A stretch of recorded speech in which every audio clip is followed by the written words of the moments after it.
So, last night, my wife, Jessica, of 7 years, decided to have a chill out night. After dinner, she went to the den and started watching her shows while I switched between watching the Packers game and doing some odds and ends I had planned. Next thing I know, she's got the wine out and has finished 2 bottles of the stuff. Around midnight, I went to check on her and saw she was out cold on the couch. I went to scoop her up when her Apple Watch buzzed and a message popped up on the screen. It said something like, "Haha, I can't do that. My husband would knock the crap out of me." I wondered what the heck that was all about, so I pressed on it. And it was a conversation between Jessica and a friend of mine, Max. Now, I wouldn't say this guy is a close friend, but he's someone I've played pickup basketball with for years, had drinks with, and known since we were teenagers. We used to call him Jacket Holder because when we got into scraps as teens, he'd always be the guy holding the jackets while everyone else went at it. So, as I said, I pushed on the conversation while this thing was still attached to her wrist and scrolled up to the top. As far as I could tell, it's Max that contacted her first, unless she deleted messages. There's a lot of flirting and winking going on, but nothing you could outright say was cheating. Then I get to last night, and when she's drunk, she starts openly begging him for sex. I couldn't believe my eyes. I'm paraphrasing here because I can't remember the exact words. But she was saying stuff like how much she had always wanted him, how no one would ever find out if he did want to do something, and the last one that killed me, that she was great at keeping secrets. Jessica always had this side to her where she enjoyed attention, but I never thought she'd go this far. She could be pretty cold sometimes, but I always chalked it up to stress or a bad day.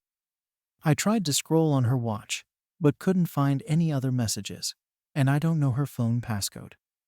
I put her in her bed and just sat in the kitchen in shock until I fell asleep, then got up for work around 5:30.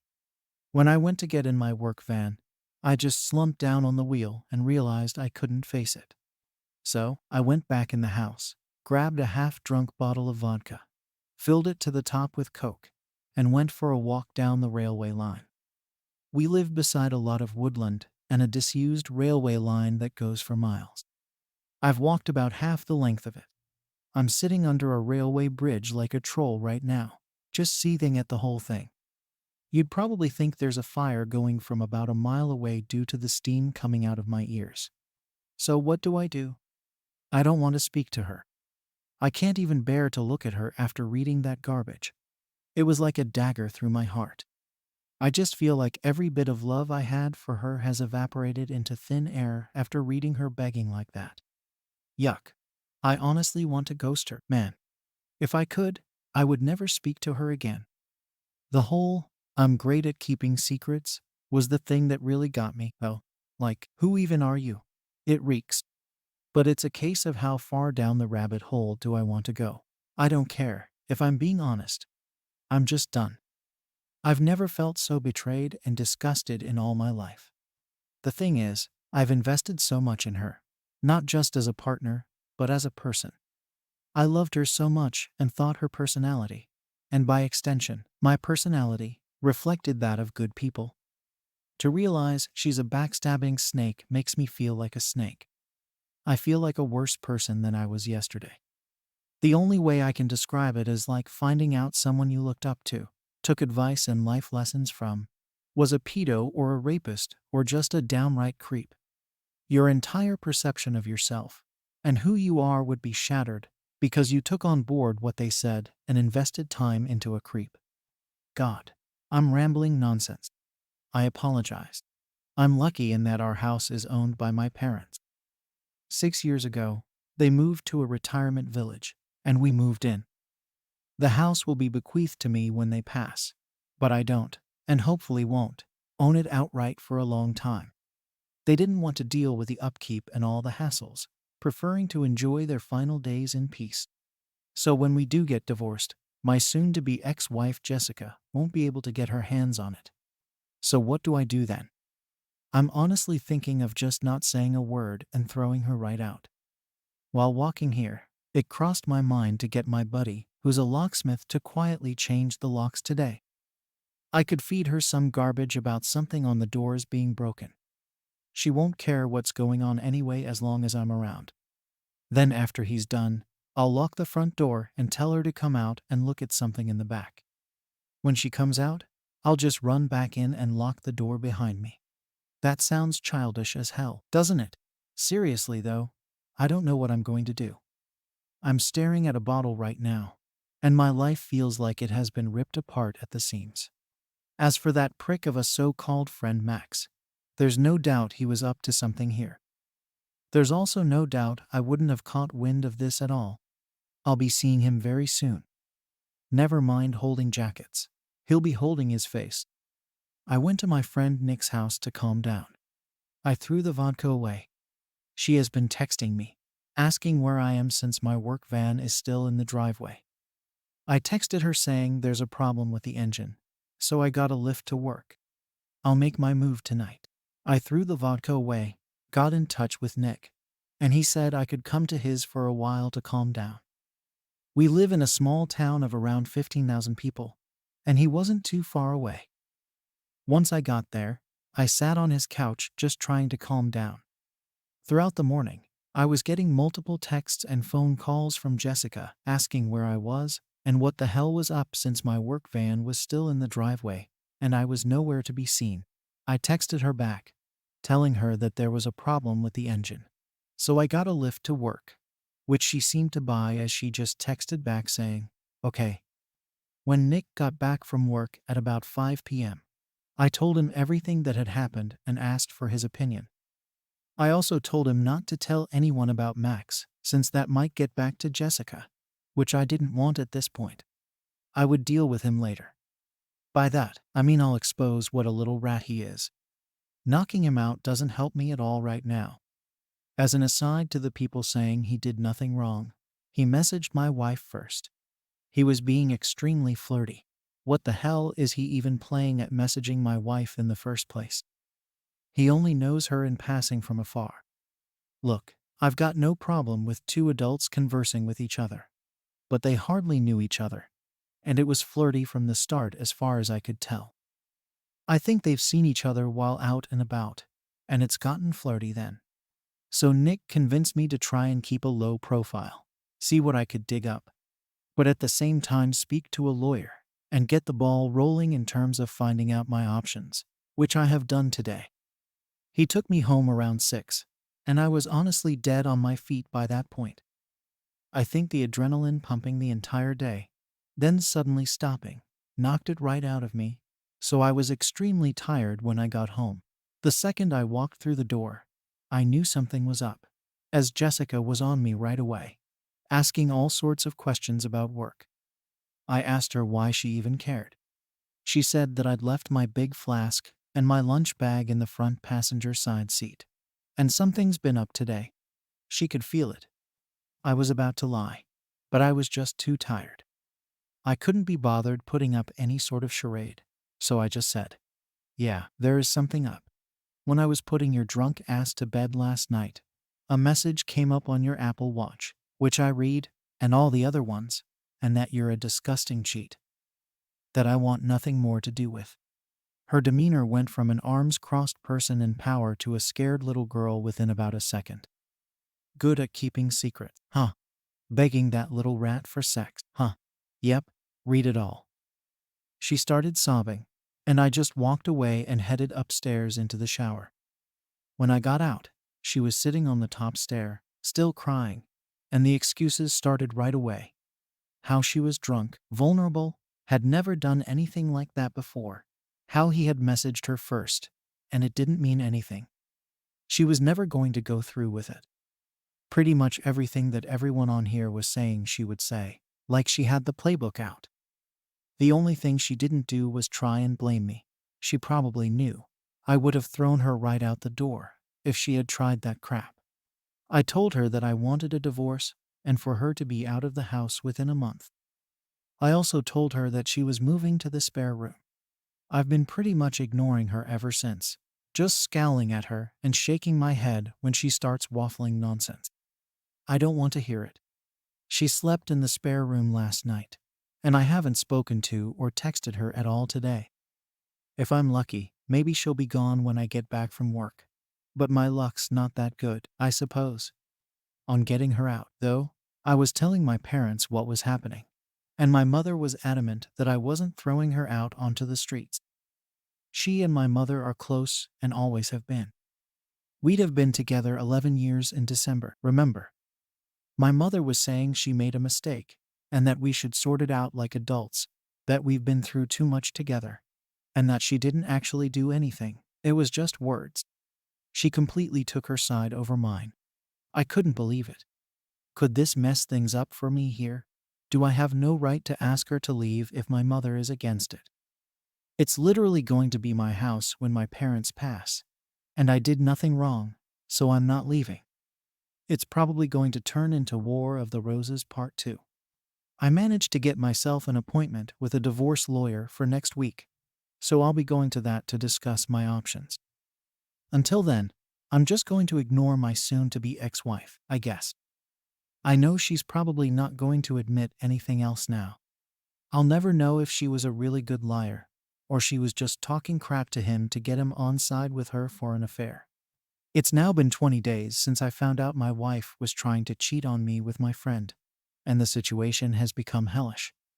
I gave her a month to get out, and she's been sleeping in the spare room.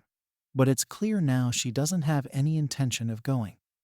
After she got in the ear of my mother, she doesn't have anywhere to go at any rate. But that's not my problem.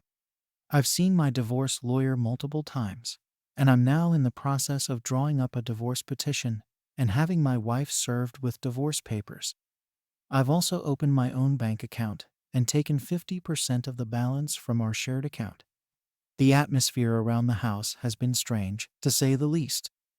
The living room has turned into a no man's land where no one frequents. We both spend most of our time in our rooms. I've also been working late on purpose, so I don't have to interact with Jessica much. I had been completely ignoring her, but after reading about the 180 approach, I decided to try that instead. Being civil, if a little cold, seemed like a better way to go. I'm glad I did this because I was beginning to feel like a monster refusing to acknowledge her existence. It wasn't the right way to behave, and I ended up feeling like I was the one who had wronged her rather than the other way around. The only time I broke from the 180 was when I walked into the bathroom last week and found her sitting on the floor by the bath crying. I helped her up and instinctively gave her a hug, though it was more of a there type hug than one with much love attached to it. The sad thing is that I'm so suspicious of her, now that I wouldn't put it past her to be waiting on me coming in so she could put on a performance. The thing is, that probably isn't even true. But this is the sort of crap that's going through my head. And this environment, it's just toxic. She's been going on and on about how she'll do anything and everything to save this marriage, anything to prove to me that it was just a silly mistake. So, I brought up a lie detector test. I don't plan on ever getting one done. Wouldn't even know where to start. I just wanted to gauge her reaction. She was all for it. Well, until a few hours later when she came to me, tablet in hand, going on about how inaccurate they are and that anxiety and nervousness can throw up false readings, and with her supposed anxiety disorder and all. I just laughed. It wasn't even a normal chuckle either. It started as a bit of a cackle and ended in a childish giggle. It appears she would do anything to save this marriage. Well, everything except take a lie detector test. That is, it doesn't even matter anyway. I meant what I said in my original post. Every bit of love I had for her disappeared after I read her say those horrible things. I don't see her as my true love anymore, the person I could tell anything to and would trust with my life. I just see trash that needs to be taken out before it stinks the place up. Max the jacket holder has been the talk of the town since I exposed him to our friend group a few weeks back. It's safe to say he has no friends left among us and has been completely ostracized. I tried phoning him a few times, but he refused to answer, then blocked my number. Screw that little rat. I hope it was worth it. I've spoken to my mother multiple times about this. During a heated argument, I asked her why she was taking my wife's side. Like, was there something she wasn't telling me here? What was she expecting us to live like roommates? Go on like nothing happened? It's ridiculous. She said she has always seen Jessica as the daughter she never had but always wanted. My mother had a stillborn daughter before I was born, and it has haunted her. So she latched onto my wife and has done so since we got together. As I said previously, they have a close bond. The fact that Jessica doesn't have any family and only a few friends who have their own busy lives and families means if I threw her out, she would be all alone. My mom thinks that's unacceptable, especially during a pandemic. Jessica, of course, has been milking this for all it's worth. She's been playing up the poor me act to my mom, which only makes things worse. She's acting like she's the victim here, not the one who betrayed me. It's infuriating. My mother tried to get me to come to a compromise, saying that in 3 or 4 months, we can look at it again and see where we are mentally. She's pushing me to try couples counseling before I throw in the towel. I'm not doing that. The thought of being in the same house as Jessica over Christmas makes me feel ill. She'll want to do it right, as she does every year, and it'll be a complete show. My dad, God love him, has never been much of a talker, never up nor down, just always there. He's a quiet, proud, but timid man, and my mother's word has always been the one that matters in our house. So now here I am, stuck in this awkward, miserable situation. I've got a divorce lawyer working on the papers, and I've opened a separate bank account to get my finances in order. I can't wait for this to be over so I can start moving on with my life. Until then, I just have to put up with Jessica's fake tears and manipulative behavior. It's going to be a long, hard road, but I'll get through it. I have to. People on here have been telling me that I'm selfish and spoiled because it's not my house, and I have no right to make demands. But it's now a case of my wife or me for my parents. If worse comes to worst, then I'm ready to walk out the door and never come back. Forget this house. I have to be able to look at myself in the mirror with some semblance of self-respect. Someone has to keep their word in this debacle. If I do leave, my friend Nick said I can stay with him for a few weeks until I get myself sorted. If I walk out that door, though, I'm done with my parents. I'll never speak to them again in my life.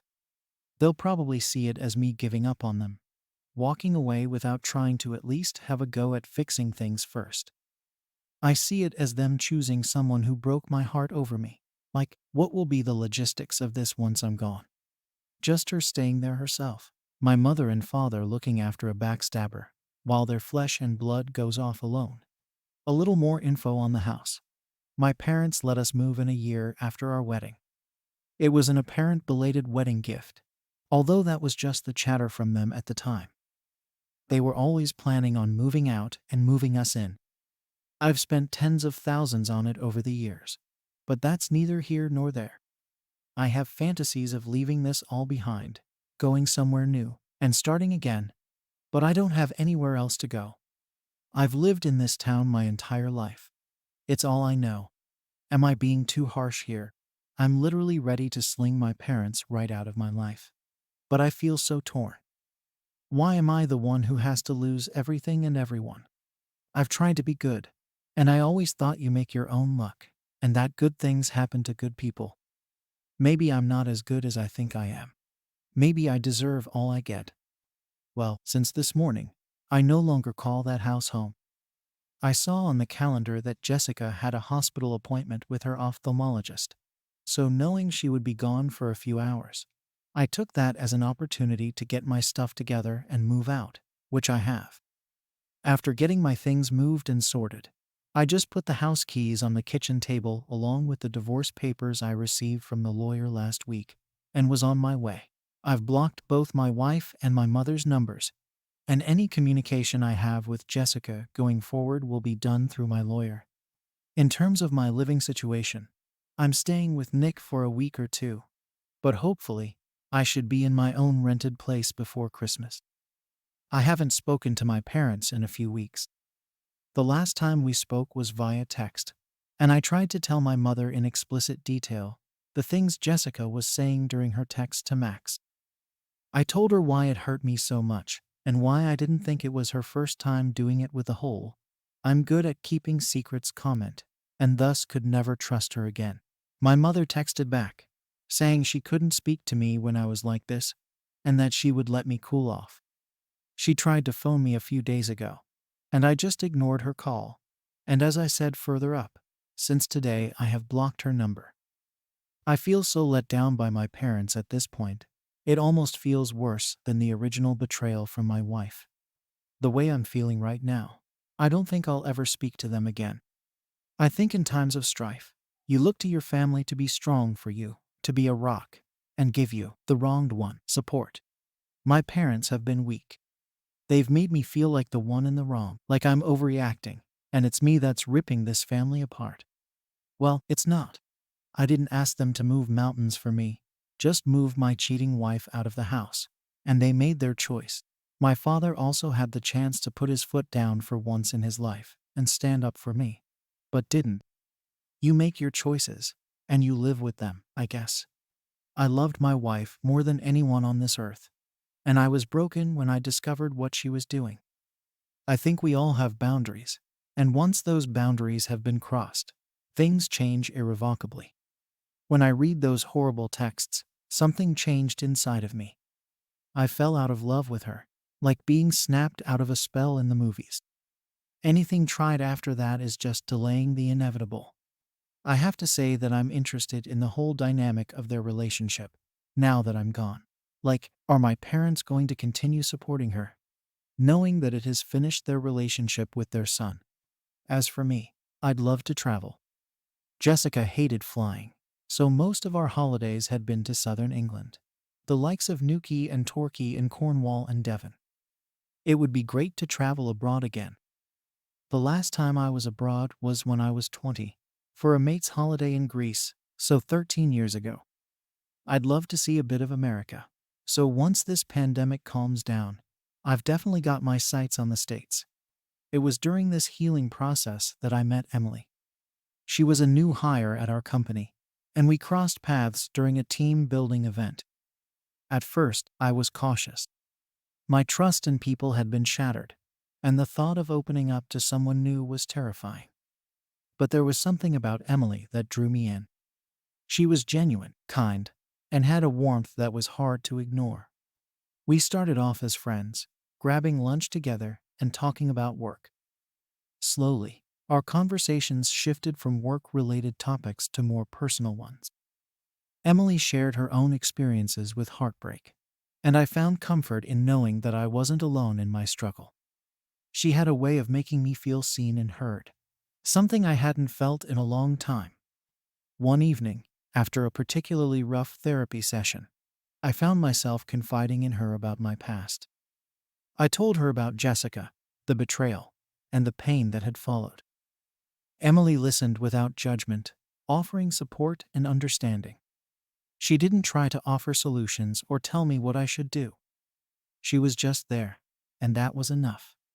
As the weeks went by, our friendship deepened.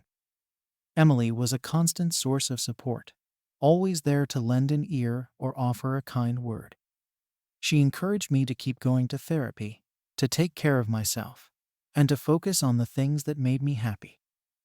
With her help, I started to see a light at the end of the tunnel. One evening, as we sat in a quiet corner of a local coffee shop, I realized that my feelings for Emily had grown into something more than friendship. I was terrified of ruining what we had, but I couldn't ignore the connection between us. Taking a deep breath, I decided to take the leap. "Emily," I started, my voice trembling slightly, "there's something I need to tell you." She looked at me with those warm, understanding eyes. "What is it?" "I know we've become good friends, and I value that more than anything," I continued. "But I can't help how I feel. I think I'm falling for you." For a moment, there was silence. My heart pounded in my chest as I waited for her response. Then, a smile spread across her face, and she reached across the table to take my hand. "I'm glad you said that," she replied softly, "because I feel the same way." Relief washed over me, and I couldn't help but smile back. From that moment on, our relationship took on a new dimension. We started dating, and it felt like a breath of fresh air. There were no secrets, no hidden agendas, just two people genuinely getting to know each other and supporting one another. Emily and I have now been together for over a year. Our relationship is built on trust, honesty, and mutual respect. We communicate openly about our feelings, fears, and dreams. There are no hidden messages or secrets between us, and it's incredibly freeing. We've traveled together, exploring new places and creating beautiful memories. Emily loves to fly, so we've taken trips to places I've always wanted to visit. We spent a week in Italy, wandering through the streets of Rome and savoring the delicious food. We visited the vineyards of Tuscany, enjoying wine tastings and breathtaking views. It was everything I'd hoped for and more. We also took a trip to France, exploring the romantic streets of Paris and the picturesque countryside. Standing beneath the Eiffel Tower with Emily, I realized how far I'd come from that dark day under the railway bridge. I was happy, truly happy, and it was because I'd allowed myself to heal and open up to the possibility of love again.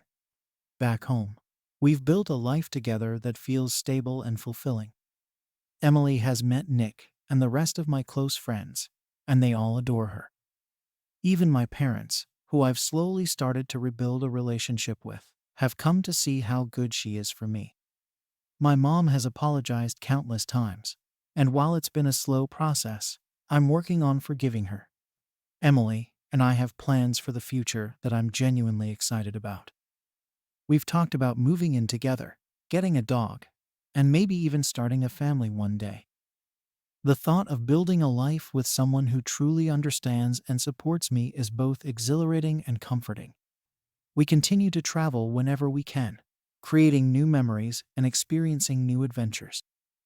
Next on our list is a trip to Japan, a place we've both always wanted to visit. We're looking forward to exploring the bustling streets of Tokyo, the serene temples of Kyoto, and the beautiful landscapes of Hokkaido. At home, we've found joy in the simple things: cooking dinner together, taking long walks, and just enjoying each other's company.